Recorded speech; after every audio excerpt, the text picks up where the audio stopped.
어제 변화산의 기적 이야기를 우리가 함께 나누었습니다. 이 변화산에서 그런데 변화된 것은 예수님만이 아니었어요. 사실은 제자들도 그 변화산에서 변화가 되었습니다. 원래 하나님이셨던 분의 존재 앞에서 압도당했고 그 이후로 그들은 이전과 같은 삶을 살 수는 없게 되었습니다. 그 변화의 순간이 지난 3년간 예수님과 함께 했었던 모든 시간을 재해석하게 해주었고 앞으로 닥쳐올 모든 고난에 대해서 영적으로 또한 준비할 수 있게 해주었습니다. 물론 영적인 분위기에 압도되었기 때문에 뭘 할지 몰라서 횡설수설한 일은 있었지만 하나님의 그 존재 자체를 경험한 사람의 삶은요 달라질 수밖에 없어요. 혹시 여러분이나 여러분의 가족 가운데 이 삶의 변화가 필요한 분들이 있다면, 혹은 아직 구원의 확신이 없거나 믿음이 약한 분들, 세상의 고난을 두려워하는 분들이 계시다면 예수 그리스도의 존재 그 자체를 경험하는 기적을 맛보시기를 주의 이름으로 축원합니다. 오늘은 그 변화산의 꼭대기에서 산 아래로 마을로 내려왔을 때 일어난 일입니다. 여러분, 아무리 황홀한 영적인 체험을 해도요 건강한 신앙인은 결국 세상으로 다시 들어가야 됩니다. 가정으로 돌아가야 되겠고 친구들 사이로, 인간관계 속으로, 그리고 직장으로 돌아가야죠. 그런데 산 꼭대기와 산 아래의 그 영적인 분위기는 너무너무 달랐습니다. 산 꼭대기의 영성은 그저 놀랍고 소중하고 아름답죠. 그 영적인 각성의 순간을 오랫동안 기억하고 간직하고 싶은 것이 이 제자들의 마음이었어요. 초막셋을 짓고, 우리로 치면은 수련원 세동을 짓고 거기서 오래오래 주님과 함께 하나님의 법을 배우며 또 영적인 체험을 하며 지내고 싶은 것이 제자들의 마음이었습니다. 그런데 주님은 산 아래로 내려가자 하시죠. 산 아래에는 이른바 세상이 있습니다. 먹고 살아야 하는 삶의 현장이 있고요, 꼴보기 싫은 사람들도 한둘씩은 꼭 있습니다. 그런 사람들이 집안에 있을 수도 있고 여러분과 같이 침대를 쓸 수도 있습니다. 나의 상처가 남아있고 슬픔과 좌절의 기억이 남아있는 곳이 산 아래 세상이에요. 내 자신의 시간과 노력과 생명이 소모되는 일들, 영적인 피로가 쌓이는 일들이 있죠. 그런데 하나님의 아들 예수께서 내려가자 하십니다. 할 일은 산 아래에 있다 그러시면서, 은혜를 받는 시간이 있다면 은혜를 끼치는 시간도 있어야 함이 마땅합니다. 주님과 함께 있는 경험이 소중하다면 그 경험을 세상에 나누는 것도 소중한 거예요. 여러분, 정말로 기적이 필요한 곳이 있다면 그것은 사실 산 꼭대기가 아니고요, 산 아래 사람 사는 곳입니다. 그래서 주님은 산 아래로 내려가자 하시죠. 그것이 성육신의 핵심입니다. 하늘 보좌를 떠나서 이 땅으로 오시는 거예요. 여러분, 은혜와 기적은요 보존하는 것이 아닙니다. 그것은 그때로 족해요. 우리가 보존해야 되는 것은 예수 그리스도 한 분밖에 없음을 고백하시는 저와 여러분 될 수 있기를 주의 이름으로 축원합니다. 그래서 세상에 와봤더니 이건 뭐 난리도 아니었습니다. 그나마 베드로와 야고보와 요한은 산 위에서 엄청난 경험이라도 하고 내려왔죠. 산 아래 있던 제자들은 새로운 삶의 고민을 끌어안고 끙끙거리고 있었습니다. 늘 그래요. 우리가 은혜 받는 바로 그 순간에도 이 세상과 나의 가족과 나의 친구들, 이 대한민국은요 고민과 고통을 안고 씨름하고 있는 거예요. 그리고 주님은 그들에게 찾아가시는 거고요. 한 사람이 예수께 와서 자기의 아들을 좀 도와달라라고 간청을 합니다. 늘 반복적으로 나오는 이야기지만 기적이라는 것은 본인의 믿음만 가지고 일어나는 것이 아니죠. 주변 사람들의 믿음이, 혹은 그들의 간절함이 주님의 능력과 고통당하는 자의 사이를 연결지어서 기적이 일어나기도 합니다. 지난번에는 더러운 귀신 들린 딸의 엄마가 기적을 맛보게 되었는데, 오늘은 귀신 때문에 간질에 걸려 고통받는 아들을 가진 아빠가 등장합니다. 어쩌면은 이 귀신 들린 아들보다 더 고통스러운 것은 아빠일 수 있겠어요. 이 아들이야 뭐 귀신에 들렸으니 자기 자신이 어떤 상황인지 모를 것 같고, 그가 모르고 있는 모든 고통은 이 아빠가, 부모가 고스란히 안고 가겠죠. 아이가 불 속에 뛰어들면 이 아빠는 불 속에 뛰어들어가서 그 아이를 건져내야 되는 거고, 이 아이가 물 속에 뛰어들면은 물 속에 아빠가 뛰어들어가서 그 아이를 또 건져내야 되는 거죠. 장애를 가진 자녀를 둔 부모의 마음을 누가 감히 이해한다라고 말하겠어요.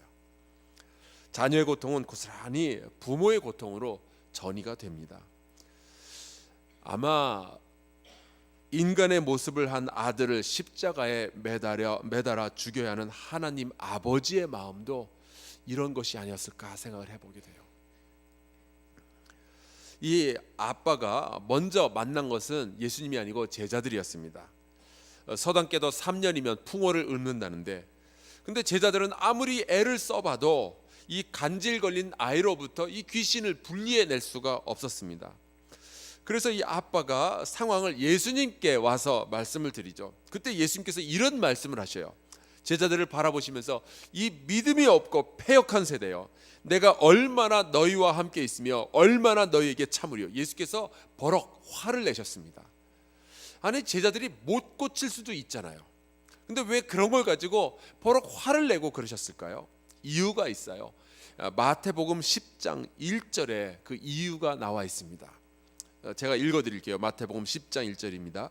예수께서 그의 12제자를 부르사 더러운 귀신을 쫓아내며 모든 병과 모든 약한 것을 고치는 권능을 주시니라. 그리고 나서 그 권능을 받은 사람들의 이름을 쭉 열거를 하는데, 우리가 아는 12제자의 이름이 그때 다 나와요. 베드로와 안드레와 야고보, 요한, 빌립, 바돌로메, 도마, 마태 쫙 나옵니다. 이 더러운 귀신을 쫓아내며 모든 병과 모든 약한 것을 고치는 권능을 이 12명의 제자가 이미 받은 거예요. 그럼 그 능력을 발휘해야 되는데, 문제는 이 제자들이 능력은 받았으나 그 능력을 쓰지를 못하고 있는 겁니다. 사실 어떻게 보면 여기까지는 별 문제가 없는데, 마가복음 9장에 보면은 동일한 이야기가 살짝 좀 바뀐 게 나오는데, 9장 14절에 보면은 이 일이 지금 밑에서 커졌어요. 그래서 제자들을 큰 무리가 둘러싸고 있었다라고 합니다. 구경거리가 된 거예요. 그리고 서기관들이 제자들과 말싸움을 하고 있었다라고 기록하고 있어요. 능력의 열매를 맺지 못하는 이 제자들은 지금 이 세상의 구경거리가 돼버리고 만 거예요. 그리고 서기관들에게 놀림과 비난의 대상이 되었습니다. 여러분, 현대 교회가 지금 세상으로부터 비난받는 여러 가지 이유가 있지만 그 중에 하나가 능력은 있으나 발휘가 안 돼서 그래요. 우리에게 성령이 임하였고 우리에게 하나님께서 동행하신다는 것을 세상 사람들도 어렴풋이 알고는 있는데 그 증거가 잘 안 나오는 거예요. 제자들은 능력을 받았지만 쓸 수가 없었습니다. 왜일까요? 그 중심에 믿음의 문제가 있었어요. 예수님은 얼마 있지 않아서 십자가 달려 죽으실 거고 부활하시고 하늘로 올라가실 텐데, 예수님의 뒤를 이어서 이 세상을 변화시키고 하나님의 나라를 만들어갈 이 제자들은 아직까지도 그 능력을 받아놓고서도 사용하지 못하고 있으니 예수께서 얼마나 답답하셨겠어요. 그래서 얼마나 너희와 함께 있어야 하냐면서 야단을 치신 거예요. 불이 이미 붙었으면 참 좋겠는데 내 답답함이 어떠하겠느냐, 이 말씀을 하셨던 예수님 기억하잖아요. 여기에 우리의 기도의 제목이 있습니다. 세상에 능력 받은 자들 무지무지 많아요. 그런데 그 능력을 발휘하는 자가 참 적습니다. 여러분과 저 이미 능력 받은 지 오래되었어요. 사랑의 능력, 가르치는 능력, 세상에서 일하는 능력, 사랑하는 능력, 예언하는 능력, 방언하는 능력, 참 많은 능력들을 받았는데 발휘가 안 돼요. 성도로 부르심을 받았으나 거룩한 삶을 사는 사람들이 참 적어지는 세상이고요. 성령은 받았으나 성령의 열매를 맺는 사람들이 참 적은 것과 마찬가지입니다. 능력을 발휘하기 위해서는 능력만 가지고서는 안 돼요. 아무리 멋진 스포츠카를 선물로 받았어도 열쇠가 없으면 그 차를 어떻게 운전을 하겠어요?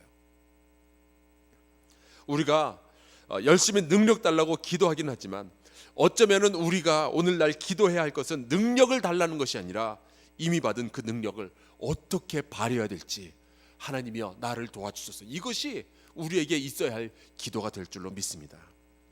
제자들은 왜 능력은 받아놓고 그 능력이 발휘가 되지 않았을까요? 우리 모두의 질문이잖아요. 나는 왜 하나님의 자녀로 구원받았는데 왜 하나님의 자녀의 삶이 잘 안 살아지는 걸까요? 주께서 우리를 사랑하신다 하고 성령께서 임하셨다 하고 택한 족속이라 하고 왕같은 제사장이라 하고 거룩한 나라라 하는데 하나님의 소유된 백성이라고 성도라고 하는데 왜 우리에게서 이런 능력들이 발휘되지 않을까요? 그래서 제자들이 그 질문을 가지고 조용히 예수님께 와서 물어봅니다. 우리는 어찌하여 쫓아내지 못하였나이까? 예전에 귀신 쫓아내는 능력 이미 받았는데 왜 이 능력이 발휘가 안 되었습니까? 예수께서 대답하셔요. 너희 믿음이 작은 까닭이니라. 근데 여기서 또 다른 질문이 하나 탁 떠오르죠. 아니 오병이어의 기적 때는 작고 불완전한 믿음 가지고 5천 명을 먹였잖아요. 그런데 왜 지금 와서 이렇게 다른 말씀을 하시는 것처럼 보일까요?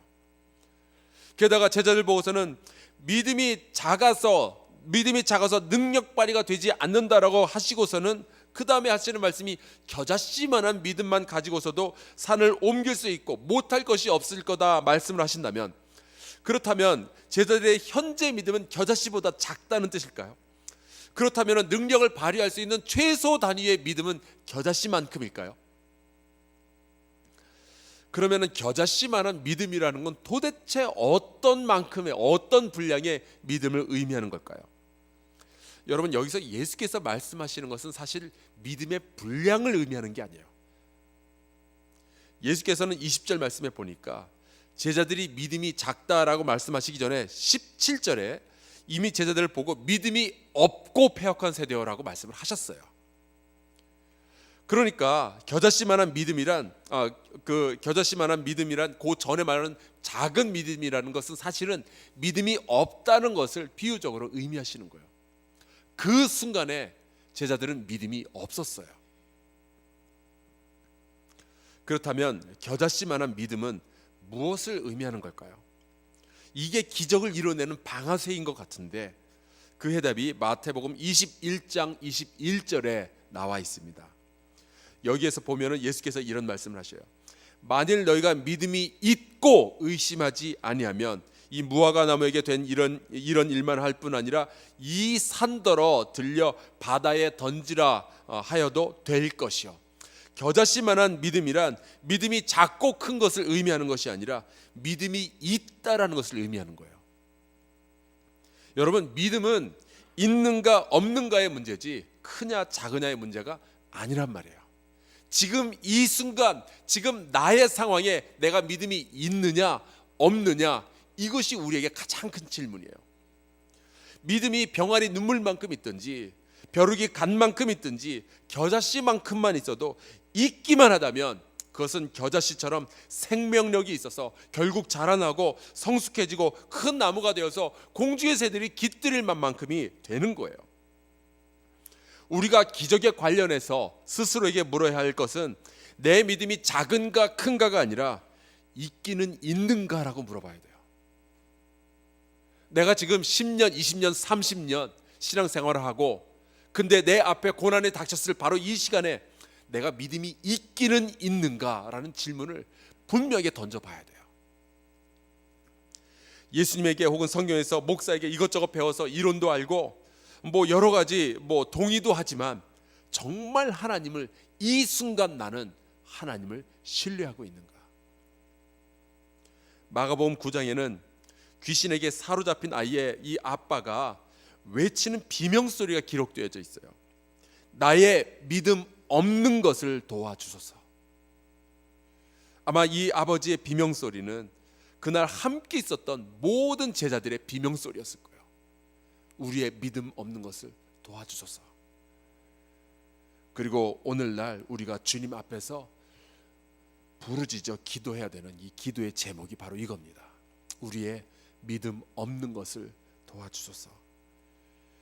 오늘 주님께 이 간질 걸린 아이의 아빠처럼 예수님에게 야단 맞은 제자들처럼 주님, 나의 믿음 없음을 불쌍히 여겨주시고 하나님의 능력과 살아계심을 믿게 하여 주시옵소서. 그 하나님을 굳건하게 신뢰하며 이 세상을 살아가게 하여 주시옵소서. 나의 믿음을 통하여 기적을 이루어 가게 하여 주시옵소서. 우리 이 시간에요 크게 주님의 이름 한번 부르고요 통성으로 기도하도록 하겠습니다. 믿음을 주시옵소서. 주여, 기도하고 주님 앞으로 주여 크게 외치고 통성으로 기도하며 나아갑시다. 주여!